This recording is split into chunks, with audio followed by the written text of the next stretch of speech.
My mother did not come to my wedding. Not because she was sick. Not because she couldn't afford the flight. Not because there was some emergency. She didn't come because she disapproved of the man I chose to marry. She said, and I quote, "If you marry him, don't expect me there. And don't expect me to ever accept this." So I walked down that aisle without her. I said my vows without her. I danced my first dance without her. I cut my cake without her. And 3 months later, my phone rang at 2 a.m. 29 missed calls. All from Mom. When I finally picked up, she was crying so hard she could barely speak. And between the sobs she kept saying, "Why didn't you tell me? Why didn't you tell me who he was?" And I said, "You never asked, Mom. You just judged. My name is Sophia. I grew up in a small town in Georgia with my mother, Linda, and my younger sister, Paige. My father left when I was 7. After that, Mom worked double shifts at a diner, raised us alone, and carried a bitterness inside her that never fully healed. I understood that bitterness. I really did. Being abandoned with 2 kids is not something a person just gets over. But that bitterness, over the years, it turned into something else. It turned into control. Mom had very specific ideas about everything. What we should wear, who we should talk to, what kind of men were acceptable, what kind of life we should live. Her checklist for an acceptable husband was basically local boy, stable government job, comes from a family she already knows, preferably someone from our church.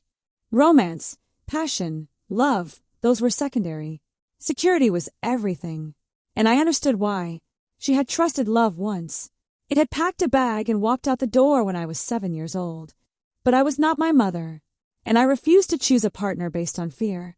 I moved to Chicago at 22 for work, got a job at a mid-sized marketing firm, started building my own life, my own friendships, my own version of what happiness looked like. Mom called every Sunday, asked the same questions. Are you eating? Do you have savings? Are you seeing anyone? The last question always had the same undertone. Anyone I would approve of? For 2 years, the answer was no. I dated casually. Nothing serious. I was focused on my career, on my independence, on becoming someone I was proud of. And then I met Daniel. I met Daniel at a coffee shop on a Tuesday morning. He spilled his Americano on my laptop bag. He was mortified. I laughed. He offered to pay for any damage. I said there was none. He offered to buy me coffee anyway. I said yes. We talked for 2 hours that morning. Missed my 9 a.m. meeting.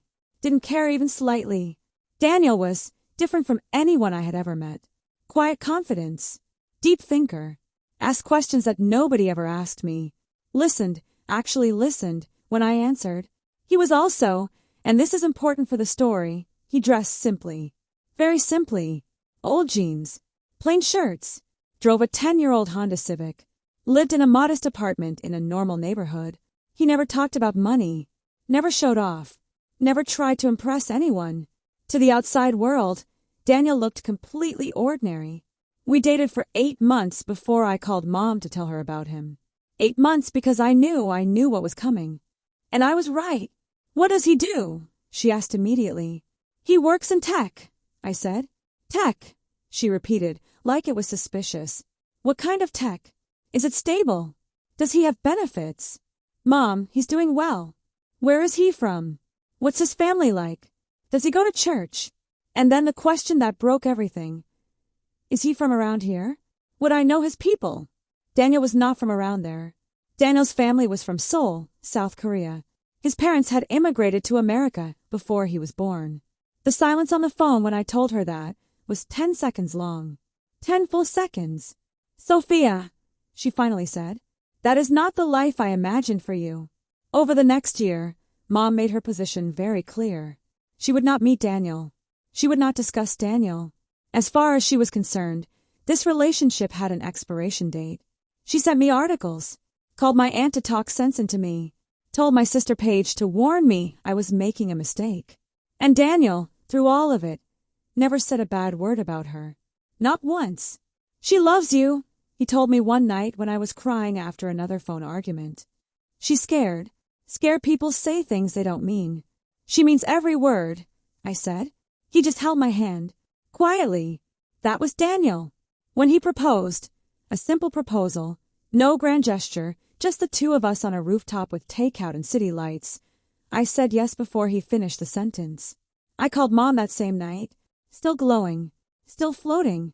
She was quiet for a long time, and then she said, "Sophia, I am asking you one last time.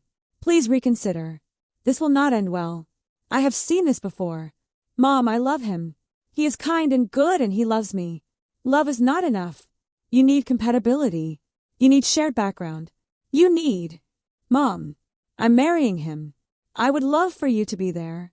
Another long silence. "If you marry him," she said slowly, "don't expect me there. And don't expect me to ever accept this." I held the phone for a moment, and then I said, very quietly, "Okay, Mom, I hope you change your mind." She didn't change her mind.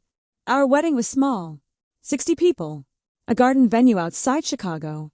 String lights and wildflowers because that's what I wanted. My sister Paige came. She pulled me aside and whispered, "I think Mom is wrong. You look so happy." I hugged her for a long time. My aunt came. A few of Mom's old friends came, looking slightly guilty, slightly curious. Mom did not come. I had prepared myself for this. I had told myself I was okay. I had rehearsed being okay in the mirror for weeks. But when my wedding march started playing, when I stood at the beginning of that aisle and looked down toward Daniel, there was a moment, just one moment, where I looked to my left, where a mother is supposed to stand, and there was just air. I took one breath, 2 breaths, and then I looked at Daniel, and he was looking at me like I was the only thing in the room, like nothing else existed, like he had been waiting his whole life for exactly this moment. And I walked. The ceremony was beautiful. The dinner was warm and full of laughter. Daniel's parents, his mother especially, held my hands after the vows and said in her gentle accent, "You are our daughter now. Welcome home." I cried, full ugly tears, right there at the altar, because in that moment I realized family is not always the one you are born into. Sometimes family is the one that shows up. Mom did not show up, but Daniel's mother did, and she called me daughter, and somehow that filled the space. 3 months after the wedding, I was asleep when my phone lit up. 1:47 a.m., Mom calling. I let it ring, turned over, tried to sleep. It rang again, and again, and again. By the time I picked up, I had 29 missed calls. She was crying, hysterical crying, the kind of crying that comes from deep shock. "Why didn't you tell me?" she kept saying. "Why didn't you tell me, Sophia?" "Mom, calm down. What happened? Are you okay?" "Your husband," she said. "Daniel.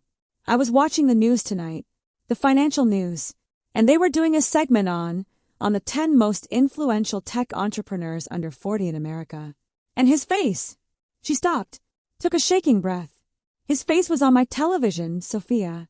Number 3 on the list. They said his company, the one he founded, is valued at over $4 billion. Silence. "$4 billion," she whispered. I sat up slowly in the dark bedroom. Daniel was asleep beside me, completely unbothered, completely the same man he had always been. The same man who drove a 10-year-old Honda Civic, who wore old jeans, who spilled his coffee on my laptop bag. The same man my mother had dismissed without ever meeting him. "Why didn't you tell me who he was?" she cried. And I said, very calmly, very quietly, "You never asked who he was, Mom. You asked where he was from. You asked what he looked like. You asked if he was from around there. But you never once asked, who is he as a person? What kind of man is he? Does he treat your daughter well?" Complete silence. "I would have told you everything," I said, "if you had asked the right questions." Mom wanted to meet Daniel. Immediately. She called every day for 2 weeks. I did not answer immediately, not out of cruelty, but because I needed to think carefully about what was right. Because here is the truth. Daniel's money changed nothing for me. I had fallen in love with a quiet man in old jeans in a coffee shop. The $1 billion was his, not mine, not ours in any transactional way. I hadn't married his net worth. I had married him, and I was not going to let my mother's sudden enthusiasm erase 12 months of rejection, of cruel words, of an empty chair at my wedding. I talked to Daniel. Of course I talked to Daniel. He said, "She's your mother, Sophia. Whatever you decide, I support it. But I think you'll regret it if you close the door completely. This man, This extraordinarily patient man. I called Mom back after 2 weeks. I will give you one meeting, I said. One dinner. But I need you to understand something first. You are not meeting a billionaire. You are meeting my husband. The same man he was a year ago. The same man you refused to meet. If you can sit at that dinner table and treat him as a person, not as a number, then we can begin. If you cannot do that, then I don't think we're ready. She was quiet, and then she said, I understand. I'm so sorry, Sophia. I am so deeply sorry. The dinner happened 6 weeks later. Daniel brought flowers for my mother. She cried the moment she opened the door. He hugged her, this woman who had tried to destroy our relationship, and said, it's very nice to finally meet you. No sarcasm. No coldness. Just grace. Mom pulled me into the kitchen while Daniel talked to Paige. She held my face in her hands, the way she used to when I was little, and said through tears, I almost lost you over my own fear. I almost missed all of this. I am so ashamed. I held her hands, and I said, don't be ashamed. Just be here now. That's all I need. My mother and Daniel have a real relationship now.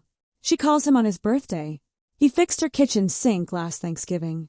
She brags about him to her church friends, not because of his company, but because she finally saw what I saw in that coffee shop. A good man. A patient man. A man who loved her daughter without conditions. What I want you to take from this story is not about money. It was never about money. It's about this. Prejudice costs you things you cannot get back. My mother almost missed my wedding, my marriage, my happiness, because she judged a book before reading a single page. And Daniel, my extraordinary, humble, patient Daniel, he never held it against her. Not for one single day. That told me everything I ever needed to know about who I had married. If someone in your life is being dismissed, judged, or rejected before they are truly known, fight for them. The way Daniel fought for my mother's acceptance without even trying. Because the right person will always be worth it. Thanks for watching. If this story moved you, you already know what to do.